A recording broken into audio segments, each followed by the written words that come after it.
ایک ریاست کے بادشاہ نے یہ اعلان کروا دیا کہ کل صبح جب میرے محل کا دروازہ کھولا جائے گا تب جس شخص نے بھی محل میں جس چیز کو ہاتھ لگا دیا وہ چیز اس کی ہو جائے گی۔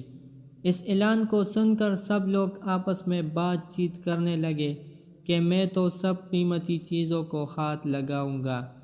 کچھ لوگ کہنے لگے میں تو سونے کو ہاتھ لگاؤں گا، کچھ لوگ چاندی تو کچھ لوگ قیمتی زیورات کو، کچھ لوگ گھوڑوں کو تو کچھ لوگ ہاتھی، کچھ لوگ دودھ دینے والی گائے کو ہاتھ لگانے کی بات کر رہے تھے۔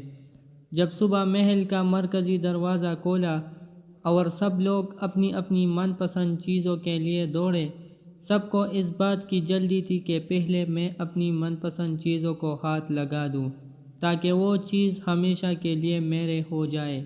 بادشاہ اپنی جگہ پر بیٹھا سب کو دیکھ رہا تھا اور اپنے آس پاس ہو رہی بھاگ دوڑ کو دیکھ کر مسکرا رہا تھا۔ اسی وقت اس بھیڑ میں سے ایک شخص بادشاہ کی طرف بڑھنے لگا اور آہستہ آہستہ چلتا ہوا بادشاہ کے پاس پہنچ کر اس نے بادشاہ کو چھو لیا۔ بادشاہ کو ہاتھ لگاتے ہی بادشاہ اس کا ہو گیا اور بادشاہ کی ہر چیز بھی اس کی ہو گئی۔ جس طرح بادشاہ نے ان لوگوں کو موقع دیا اور ان لوگوں نے غلطیاں کی، ٹھیک اسی طرح ساری دنیا کا مالک بھی ہم سب کو ہر روز موقع دیتا ہے۔